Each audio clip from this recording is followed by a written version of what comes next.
Presiden Joko Widodo melantik 3 figur wakil menteri yang mengisi Kabinet Indonesia Maju untuk sisa masa jabatan periode tahun 2019-2024. Pelantikan dilakukan di Istana Negara Jakarta pada siang hari tadi, pemirsa.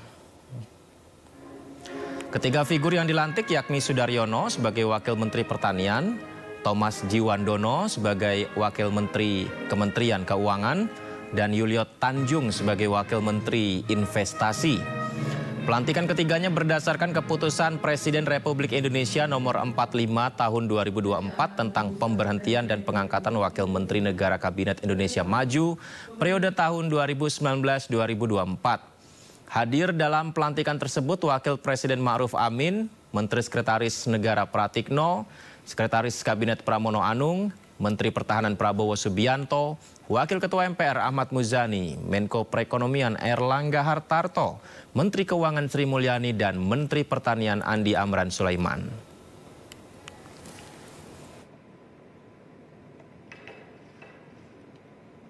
Ya, pemirsa, Presiden Joko Widodo melantik 3 figur wakil menteri yang mengisi Kabinet Indonesia Maju untuk sisa masa jabatan periode 2019-2024. Apakah penambahan akan efektif di akhir pemerintahan atau hanya sekedar bagi-bagi jabatan? Kita akan membahasnya malam ini. Sudah terhubung bersama kami melalui Zoom tenaga ahli utama KSP, Ali Muhtar Ngabalin. Assalamualaikum, selamat malam Bang Ali. Selamat malam. Waalaikumsalam warahmatullahi wabarakatuh, Mas Yudi. Apa kabar? Baik, sehat. Alhamdulillah. Apa kabar Bang Ali? Sehat selalu ya. Bang Ali, banyak yang menarasikan memberitakan tentang pelantikan 3 wakil menteri Presiden Joko Widodo ini.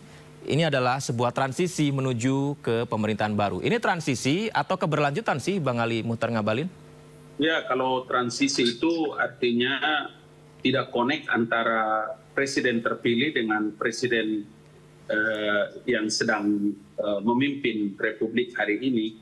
Transisi itu dia memberikan makna yang ada trouble antara presiden terpilih dengan presiden yang sedang menjalankan masa dinasnya.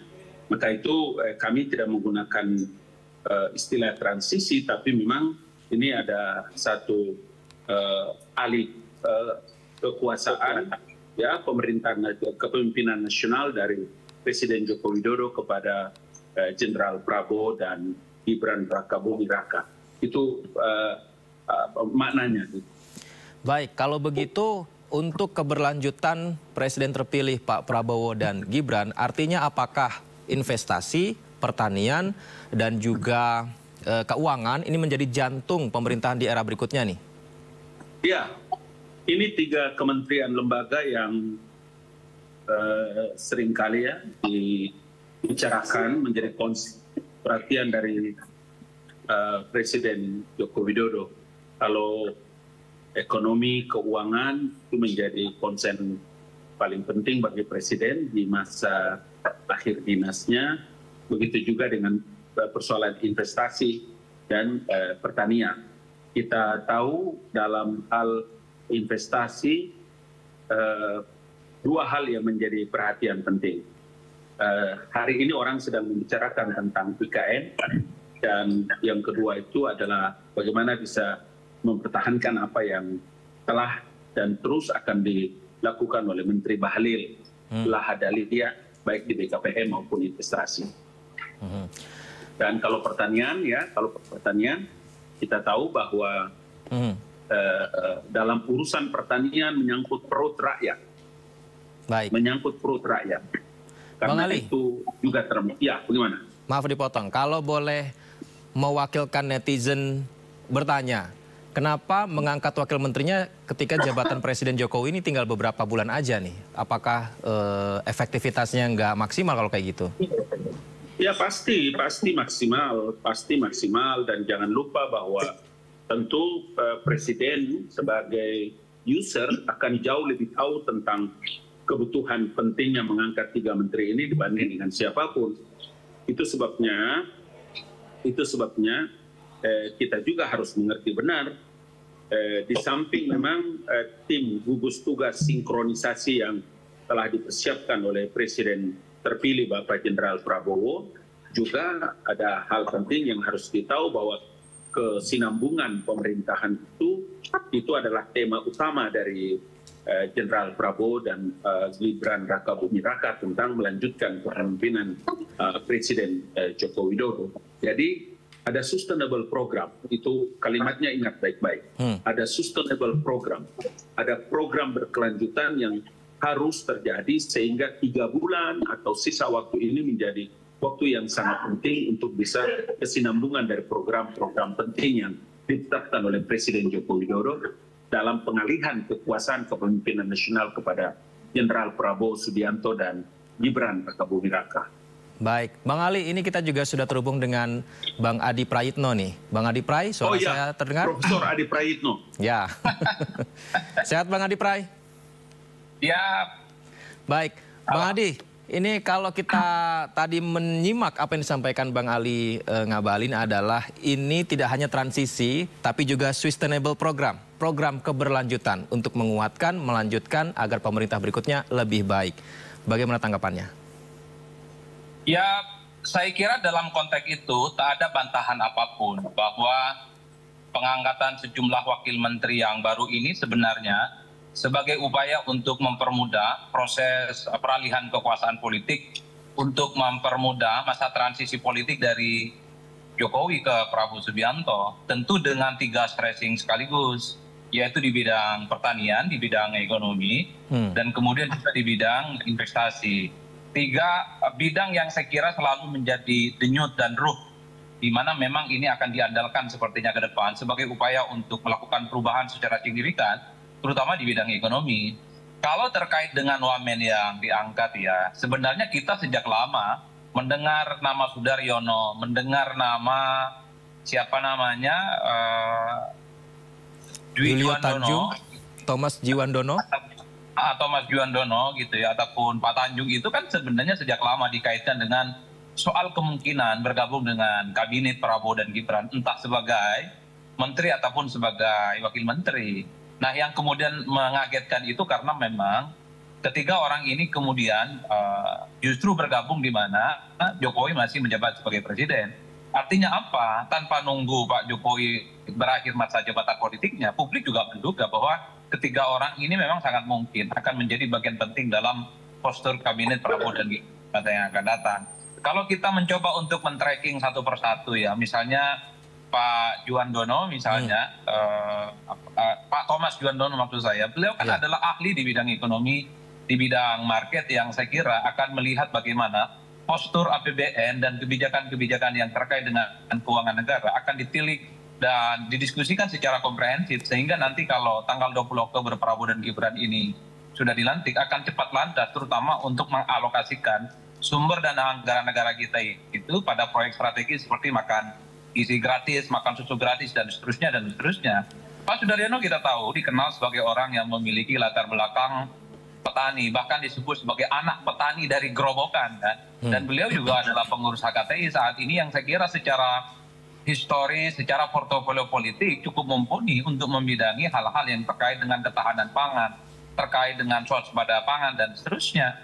Begitupun dengan Pak Tanjung ya, beliau itu adalah pejabat karir di BKPM yang saya kira memang cukup konsisten sejak lama, mengetahui secara persis dan secara detail bagaimana iklim investasi di Indonesia. Jadi 3 sektor ini yang sebenarnya memang sedang dipersiapkan betul oleh orang-orang yang saat ini jadi wamen. Kalau bahasa saya, ini seperti orang di ospek sebenarnya Mas. Sebelum nanti bagaimana Prabowo dan Gibran itu dilantik sebagai presiden dan wakil presiden secara definitif. Oleh karena itu, ya bagi saya kita akan melihat bagaimana akselerasi dan percepatan proses transisi politik dari Jokowi dan Prabowo ini semakin sustain dan sesuai dengan harapan. Karena kita tidak pernah tahu bagaimana kebijakan politik ke depan seperti apa. Bang Adi, maaf dipotong. Berarti apakah ini artinya akan ada mungkin garansi bahwa 3 sosok ini nanti di pemerintahan berikutnya mungkin akan mengisi pos-pos menteri seperti yang mereka wakil menteri sekarang? Saya termasuk yang meyakini bahwa ketiga orang ini relatifly akan mungkin sepertinya dipertahankan di kabinetnya Pak Prabowo ya. Entah sebagai wamen atau dia akan naik kelas sebagai menteri. Tapi rasa-rasanya memang portofolio ketiga orang ini kan dari dulu sebenarnya dikaitkan dengan soal posisi wakil menteri yang saya kira secara intensif menjadi perbincangan publik. Bahkan kita tahu Pak Thomas itu kan adalah bagian dari tim transisi di bidang ekonomi dan keuangan yang dibentuk oleh Prabowo. untuk mensinkronisasi bagaimana postur APBN dan kebutuhan-kebutuhan alokasi dana terkait dengan kebijakan strategis Prabowo.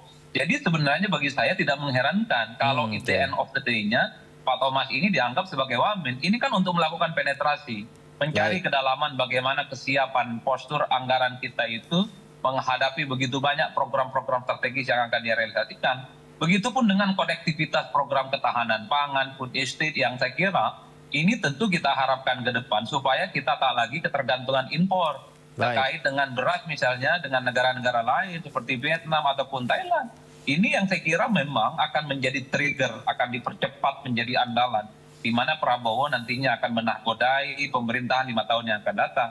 Begitupun dengan Pak Tanjung ya, sebagai sosok ya, Pak Julian Tanjung yang saya kira Pak Julius Tanjung yang saya kira memang cukup paham betul sebagai pejabat karir ya, cukup lama di BKPM yang pastinya akan memberikan input, feedback dan masukan-masukan bagaimana para investor itu tertarik untuk menanamkan investasi di Indonesia dibandingkan dengan negara-negara lain. Saya kira di situ, Mas. Baik, Bang Ali Muhtar Ngabalin tanggapannya silakan. Ya, saya ingin memberikan apresiasi dan terima kasih atas beberapa penjelasan-penjelasan yang sebetulnya memang apa yang mau saya sampaikan seperti tadi disampaikan oleh Mas Profesor Adi Prayitno ya. Jadi ada dua hal yang harus dipahami benar bahwa dalam tugas-tugas pelayanan kepada masyarakat di pemerintahan, baik di Istana Negara maupun di kementerian lembaga, itu bukan hitungannya bulan, bukan hitungannya minggu, tapi bahkan hari pun tidak. Dari jam ke jam, dari menit ke menit orang itu antri tanpa pernah membuat perjanjian, pertemuan waktu. Karena janji Presiden Joko Widodo untuk kementerian lembaga seperti kami di Istana, tidak pernah itu ada orang datang bikin janji. Dia datang tinggal kasih tahu pertemuan dengan siapa, pelayanan di mana, pupuk mana, tanah, lahan mana bermasalah, kemudian investasi apa yang menjadi terhalang, teman-teman yang mau berinvestasi di mana terhalangnya, kenapa peraturannya, kenapa masalahnya, prosesnya, pintunya, dan macam-macam. Itu yang saya kira dengan sangat benar tadi apa yang disampaikan oleh Mas Adi. Ya. Jadi poin yang kedua itu harus diingat bahwa dalam rangka sinkronisasi semua program-program pemerintahan baru dengan apa-apa yang telah disampaikan di ruang publik pada waktu campaign, itu harus benar-benar tersosialisasikan dengan baik. Nah, 3 pintu utama itu adalah masalah ekonomi dan keuangan, masalah investasi, dan yang ketiga itu adalah masalah pertanian, pupuk, dan lain-lain sebagainya. Jadi saya ingin menyampaikan bahwa kira-kira begitulah gambarannya, sehingga Presiden Joko Widodo juga tentu saja berkomunikasi dengan Menteri Bahlil, berkomunikasi juga dengan Bapak Presiden pasti, dan Menteri Keuangan serta Menteri Amran ketika ingin menyodorkan siapa-siapa orang yang memiliki kapasitas dan kapabilitas dengan pengalaman yang panjang, pengalaman yang kuat, energiknya mereka sangat memadai untuk bisa membackup Bapak dan Ibu Menteri yang sedang berkuasa saat ini. Bang Ali, saya dengar Anda juga sudah sangat mengenal lama ya dengan Pak Sudaryono ya. Beliau adalah pengurus juga di HKTI ya. Kenal. Ketika menjadi juru bicara Prabowo Hatta dulu ya. Betul, Mas Adi tahu betul ya, ini kawan saya, profesor, kami sama-sama orang IAIN lah, gitu. Ya, dia tahu betul saya dulu juru bicara Prabowo Hatta. Jadi saya mengenal betul Mas Sudaryono ini aktif di HKTI. Dan saya tahu betul dalam banyak urusan-urusan dengan pertanian, Bapak Prabowo Subianto selalu memberikan kepercayaan kepada Mas Sudaryono dengan beberapa teman-teman anak-anak muda yang sangat energi. Itu sebabnya ketika beliau dipilih menjadi Wakil Menteri Pertanian, saya sungguh-sungguh sangat percaya bahwa sisa waktu ini akan dimanfaatkan dengan baik dalam rangka proses peralihan kekuasaan khususnya di Kementerian Pertanian, dan masalah-masalah apa yang sedang dihadapi di Departemen Pertanian akan bisa dia membackup Menteri Amran yang baik. Baik, Bang Adi, kalau dibandingkan dengan transisi ketika Presiden SBY ke Presiden Jokowi, ada pergantian menteri saat itu. Kemudian sekarang transisi dari Presiden Jokowi menuju ke Presiden terpilih Prabowo Subianto. Apa yang membedakan? Dan sekarang ini dengan adanya pelantikan wakil menteri ini, Bang? Ya, saya kira memang konteksnya berbeda. SBY dan Jokowi itu dianggap sebagai dua sisi mata uang yang saling berhadap-hadapan, bukan saling melengkapi. Jadi SBY dengan Partai Demokrat kan memang sejak awal rivalitas politiknya terjadi begitu terbuka dengan PDIP saat itu yang mengusung Jokowi memenangkan pertarungan Pilpres di 2014 ya. Jadi wajar kalau kemudian masa transisi peralihan kekuasaan politik dari SBY ke Pak Jokowi itu mostly dalam banyak hal itu berbeda secara total. Termasuk kebijakan apapun, termasuk tentang fiskal, terbaik tentang keuangan, terbaik dengan subsidi BBM, soal renewable energy dan seterusnya dan seterusnya. Jadi masa transisinya itu adalah masa transisi alih kekuasaan dari SBY ke Jokowi, tapi secara kebijakan politik, secara visi, secara ideologi itu berbeda secara diametral. Sementara konteks Prabowo ke Jokowi ini beda, yaitu ketika bagaimana Jokowi mencoba untuk mengamankan seluruh kebijakan-kebijakan politik strategisnya, ini kemudian dicoba untuk disamakan dan dikawinkan dengan kepentingan Prabowo. Jadi dalam konteks inilah kemudian sejumlah wamen ataupun tim sinkronisasi atau tim transisi yang beberapa waktu yang lalu dibentuk oleh Prabowo Subianto, itu kan bagian dari upaya untuk mencari satu benang merah yang sebenarnya bisa disimulasi sebagai kebijakan politik strategis di masa yang akan datang. Itu artinya apa? Setelah Prabowo dan Gibran dilantik tanggal 20 Oktober, tinggal gaspol, tinggal landas, sehingga mereka tidak lagi mendiagnosa apa persoalan-persoalan kunci dan inti terkait di bidang ekonomi, terkait di bidang pangan, ataupun terkait di bidang keuangan. Jadi tiga orang ini bagi saya sedang diospek atau dimagangkan sebenarnya di Kementerian Strategis, sehingga input dan masukan yang akan diberikan kepada Prabowo dan Gibran itu akan dijadikan sebagai garden untuk memutuskan kebijakan-kebijakan strategis ya terkait dengan sektor yang sepertinya akan menjadi andalan bagi Prabowo dan Gibran di masa yang akan datang. Ini bicara hal-hal yang sifatnya kualitatif ya Mas, tapi memang kalau kita mengikuti pembicaraan netizen sejak siang sampai hari ini, pasti nuansa politiknya itu tidak bisa dilepaskan. Banyak yang kemudian membincangkan ini bagian dari politik akomodasi, politik merangkul, kemudian politik yang bagian dari sharing power, di mana orang-orangnya Prabowo juga diakomodasi oleh kubunya Pak Jokowi, tentu untuk memastikan bahwa di sisa pemerintahannya 3 bulan ini, Jokowi memberikan rasa aman, rasa nyaman, bahkan memberikan akses yang cukup dalam terkait dengan hal-hal yang sifatnya sensitif dan penting untuk pembangunan kebangsaan kita di masa yang akan datang. Itu tidak bisa dinafikan perdebatan itu. Bang Adi, Bang Ali, terima kasih. Saya juga mengharapkan seperti yang diharapkan masyarakat Indonesia adalah semoga saja ini membawa Indonesia menjadi jauh lebih baik lagi. Terima kasih. Selamat malam. Assalamualaikum warahmatullahi wabarakatuh.